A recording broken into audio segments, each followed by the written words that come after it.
Hello everyone and welcome. आज के हमारे इस वीडियो में हम बात करेंगे डीजल इंजन में से निकलने वाले सफ़ेद धुएं के बारे में। वाइट स्मोक जिसे हम कहते हैं कि भाई हमारी गाड़ी सुबह सुबह हम स्टार्ट करते हैं और सफ़ेद धुआं निकलता है, या 2-3 घंटे बाद हम स्टार्ट करते हैं तो सफ़ेद धुआं निकलता है।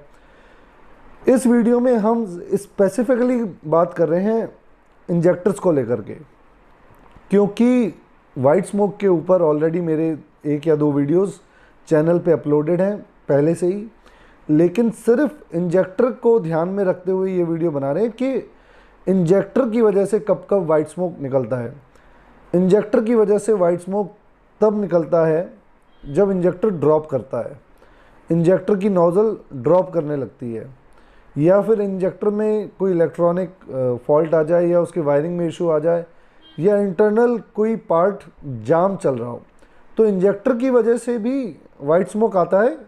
और इंटरनली इंजेक्टर में उसमें 2 या 3 प्रकार के फॉल्ट हो सकते हैं, जैसे हमने बात करी कि इलेक्ट्रॉनिकली फॉल्ट हो सकता है, कोई पार्ट जाम चल रहा हो, या नोज़ल ड्रॉप कर रही हो।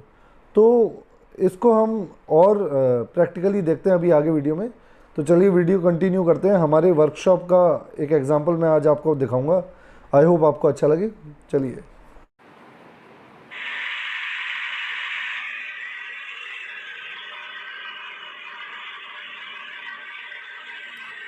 देखिए, बड़े ध्यान से देखिए, इस पार्ट में ड्रॉप निकल रही है। अब होता क्या है, देखो, जब इंजेक्टर वर्कशॉप में आता है तो नॉर्मली जो है इंजेक्टर को लगा करके ये हमारी ये जो पार्ट है ये नोज़ल है। और क्लियर कर लेते हैं इसको। ये वाला जो पार्ट है हमारा ये नोज़ल है। अब रेगुलर बेसिस पे मैं आपको बताता हूँ प्रैक्टिस क्या है कि इंजेक्टर आया, और ये बात मैं कर रहा हूँ हमारे पंप नोज़ल रिपेयर करने वाले भाइयों से। तो हमें किन चीज़ों का और ध्यान रखना है ये इसमें देखें कि i20 के इंजेक्टर आए, पोलो के इंजेक्टर आए, या इंजेक्टर कोई भी आया, इशू आपको वाइट स्मोक का है। तो इंजेक्टर आता है, हम यहाँ पे कैप लगा देते हैं, होल्डर लगा देते हैं, और उसमें से एक पाइप निकलता है जो सामने शीशियों में तेल कलेक्ट करने के लिए निकलता है, और हम सीधे जो है रीडिंग लेते हैं।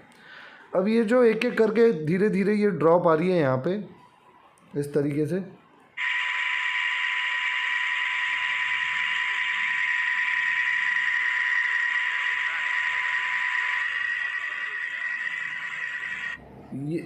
ये जो यहाँ पे अब ये देखिए ये ड्रॉप बन रही है।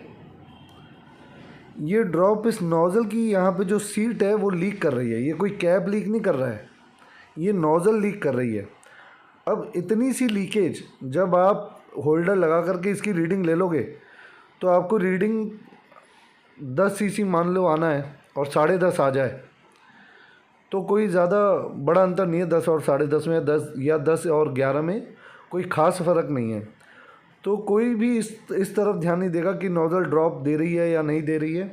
तो हमको ये बहुत ज़रूरी है कि हम लीक टेस्ट, इसे लीक टेस्ट कहते हैं, लीक टेस्ट हम इंजेक्टर का करें ताकि हम देख सकें कि नोज़ल हमारी ड्रॉप बना रही है कि नहीं। अब होता क्या है कि यही ड्रॉप जो है आगे जा कर के, ये हमारा सिलेंडर है, सिलेंडर में ये पिस्टन है, और यहाँ पे ये इंजेक्टर लगा हुआ है, ये नोज़ल लगी हुई है यहाँ पे। यही ड्रॉप हमारे पिस्टन के ऊपर गिर जाती है, और जब हम गाड़ी स्टार्ट करते हैं तो ये वाइट स्मोक जो है पैदा करती है, और एग्जॉस्ट में से ये वाइट स्मोक जो है निकलने लगता है। तो बहुत ज़रूरी है कि हम लीक टेस्ट को देखें। ऐसा नहीं होना चाहिए कि हम डायरेक्ट इंजेक्टर को टेस्ट करने लग जाएं, उससे हमें नहीं पता लगने वाला कि ये नोज़ल जो है वो लीक कर रहा है या नहीं। इसीलिए सबसे पहला जो टेस्ट होता है इंजेक्टर का वो लीक टेस्ट होता है। उसके बाद सारे टेस्ट होते हैं VLR यानी फुल लोड पे return, emission quantity EM, idling LL जिसे कहते हैं, और अंत में VE पायलट इंजेक्शन या पेपर टेस्टिंग जिसे कहते हैं। तो लीक टेस्ट करना बहुत मस्त है। तो ये एक बहुत बड़ा कारण है वाइट स्मोक का। अब ये क्यों है? ये आपकी नोज़ल में फॉल्ट हो सकता है, आपके इंटरनल पार्ट जाम हो सकते हैं। अगर ये सब सही है तो ये नोज़ल इस तरीके से लीक नहीं करनी चाहिए जैसे ये अभी कर रही है। इस तरीके से ड्रॉपिंग नोज़ल में नहीं आनी चाहिए। खैर गाड़ी पे कुछ इश्यूज़ और हो जाते हैं इलेक्ट्रॉनिकली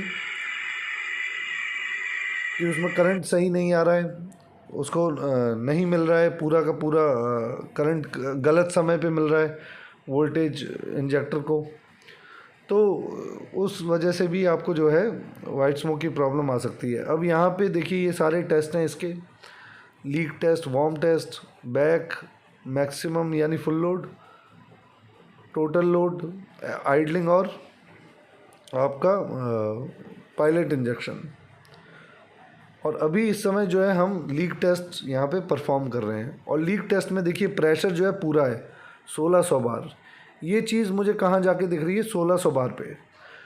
तो आपकी मशीन में पूरा प्रेशर बनना चाहिए और लीक टेस्ट हमें ज़रूर परफॉर्म करना चाहिए। आई होप इस वीडियो के माध्यम से आप ये चीज़ की जो गंभीरता है उसको समझेंगे। और जो हमारे गाड़ी ओनर्स हैं, कार ओनर्स हैं, ट्रक ओनर्स हैं, उनको एक पॉइंट जो है यहाँ से भी मिले। चलिए मिलते हैं नेक्स्ट वीडियो में। Thank you.